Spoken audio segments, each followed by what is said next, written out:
අද අපි ගැඹුරින් විමසා බලන්න හිතුවා බොහොම වටිනා පොතක් ගැන මූලාශ්‍රයක් විදිහට ලැබිලා තියෙනවා. ඒ තමයි ගෞරවනීය මහාචාර්ය රේරුකාණි චන්දවිමල මහානා හිමියන්ගේ අභිධර්මයේ මූලික කරුණු කියන ග්‍රන්ථය. ඉතින් මේ පොතේ තියෙනවා අකුශල චෛතසික තුදුස කියලා කොටසක්. ඒ කියන්නේ අකුශල් හිතන. මානසික තත්ත්ව 13ක් වගේ. අනේ ඒකෙන් එකක් ලෝභය කියන එක ගැන අද අපි සරලව කතා කරමු කියලා හිතුවා. අභිධර්මයේ කිව්වම සමහරුන්ට ටිකක් සංකීර්ණයි වගේ දැනුණාට ඒකේ තියෙන මේ මූලික අදහස් තියෙනවනේ විශේෂයෙන්ම මේ අකුශල චෛතසික ඒ කියන්නේ අපේ හිතේ ඇතිවෙන අහිතකර දේවල් ගැන තේරුම් ගන්න එක ඇත්තටම ජීවිතේට ගොඩක් ප්‍රයෝජනවත්. බලමු අපි කොහොමද මේ ලෝභය ගැන මූලාශ්‍රයේ කියන දේ සරලව තේරුම් ගන්නේ කියලා. හොඳයි. එහෙනම් මුලින්ම කියන්නකෝ මොකක්ද මේ ලෝභය කියන්නේ? හරියටම පොතේ කොහොමද ඒක විස්තර කරන්නේ? පොතේ කියන විදිහට නම් ලෝභය කියන්නේ මෙහෙම දෙයක්. යම්කිසි දෙයක් එහෙම නැත්නම් කෙනෙක් දිහා අපි බලලා හිතනවා මේක හරි හොඳයි හරි වටිනවා මේක මට ඕනේ අල්ල ගන්න ඕනේ කියලා අන්න එහෙම හිතලා ඒ දෙයට ඇලෙන ස්වභාවය ඒක අර අතහරින්න බැරිව තදින් අල්ල ගන්නවා වගේ මානසික ගතියක්. තදින් අල්ල ගන්නවා කිව්වට ඒක තව ටිකක් දැනෙන විදිහට කියන්න බැරිද? මට මතකයි මූලාශ්‍රයේ ඒකට හොඳ උපමා තිබුණා වගේ. හරියටම හරි. ඔව් මූලාශ්‍රය ඒ ස්වභාවය පැහැදිලි කරන්න අපූර්ව උපමා 3ක්ම දීලා තියෙනවා. එකක් තමයි මස්කට් ලාටු උපමාව. මස්කට් ලාටු. ඒ මොකද්ද? ඒ කියන්නේ අර ඉස්සර කාලේ වඳුරෝ අල්ලන්න පාවිච්චි කරපු ඇලෙන සුළු දෙයක්. මැලියම් වගේ. වඳුරා ඒකේ අත තිබ්බ ගමන් අත ඇලෙනවා ආයෙ ගන්න බෑ. හරි. අන්න ඒ වගේලු ලෝභයත්. මේක මගේ කියලා දේවල් අදහස්. එහෙම තදින් අල්ල ගන්නවා. අතහරින්න දෙන්නෙම නෑ. තේරුණා. අනිත් උපමාව. අනිත් එක තමයි රත්තුණු තාච්චියක දාපු මස් කෑල්ලක්. ඒක රත්තුණු තාච්චියට ඇලිලා දැවෙනවා මිසක් ලේසියෙන් ගැලවෙන්නේ නෑ නේද? අන්න ඒ වගේලු ලෝභයත්. Taman ආස කරන දේවල් තියෙනවනේ. ඒ කියන්නේ ගෙවල් දොරවල් සල්ලි සමහරට තමන්ගේම අය ඒ දේවල් පස්සේ ඇලිලා දැවි යනවා කියලායි ඒකෙන් කියන්නේ. හරිම ප්‍රබල උපමාවක් ඒකත්. තුන්වෙනි එකත් කියන්නකෝ. තුන්වෙනි එක තෙල් සායමක් වගේ කියලාත් කියනවා. තෙල් සායමක්. ඔව්.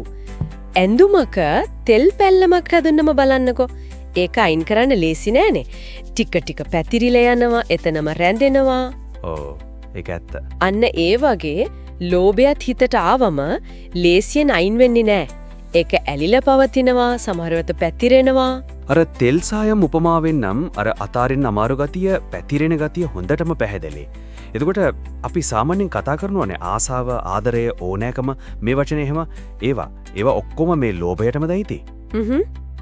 ඔව් පොතේ ගැන පැහැදිලිවම කියනවා ප්‍රාර්ථනාව ඒ කියන්නේ කැමැත්ත, ප්‍රේමය, ආලය, ආදරය, ඕනෑකම, තදකම ඒ කියන්නේ ගිජුකම මේ මොන නමින් කිව්වත් ඒකේ මූලය ලෝභය වෙන්න පුළුවන් කියලා. ආදරය වුණත්. ඔව්. මෙතනදී වැදගත් දේ තමයි මේක. අපි ආදරේ කියලා හිතන දේ වුණත් ඒක අනිත් කෙනාව පාලනය කරන්න, තමන්ගේම කරගන්න, අයිතිවාසිකම් කියන්න හදන තැනට යනකොට අන්න එතනදී ඒකෙත් ලෝභයේ ස්වභාවය තියෙනවා කියන එක ටිකක් අපි කල්පනා කරන්න ඕන දෙයක්. ඒක නම් හරිම වැදගත් කරුණක්. ඒ කියන්නේ ලෝභයේ එන විදි අනුවත් වෙනස්කම් තියෙනවා. හරියටම. පොතේ කියන විදිහට ප්‍රධාන විද 3කින් ලෝභය ක්‍රියාත්මක වෙනවලු. එකක් තමයි තමන්ට තවම නැති දේවල් ලබා ගන්න කියන කැමැත්ත. ආසාව වගේ. ඔව් අපි සාමාන්‍යයෙන් ආසාව කියන්නේ ඒකට. දෙවෙනි එක තමන්ට ලැබිලා තියෙන දේවල් මේ මගේ කියලා අතහරින්න නැතුව තදින් අල්ලගෙන ඉන්න කැමැත්ත. තුන්වෙනි එක තමයි විෂය රස විඳින්න තියෙන කැමැත්ත. ඒ කියන්නේ ඇහැ, කන, නාසය, දිව, ශරීරය මේ ඉන්ද්‍රියන් පිනවන්න දකින්න දේවල්, ඇහෙන දේවල් වලට ඇලෙන එක.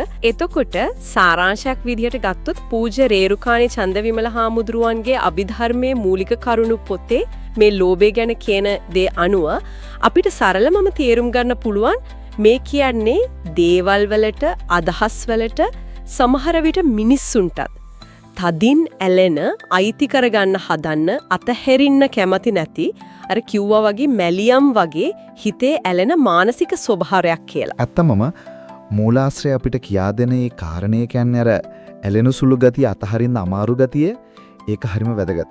අර උපමාවලින් කිව්වා වගේ මස්කට් ලාටුව වගේ තෙල් සායම් වගේ ඒ ගතිය තමන්ගෙම හිතේ කොයි වෙලාවෙද කොහොමද මතුවෙන්නේ කියලා නිකමට බලන එක ඒ ගැන හිතන එක වටිනවා.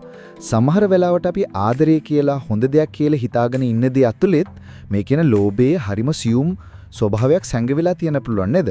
මූලාශ්‍රය ඇත්තටම අපිට ඒ ගැන හිතන්න පොඩි ඉඩක් තියෙනවා.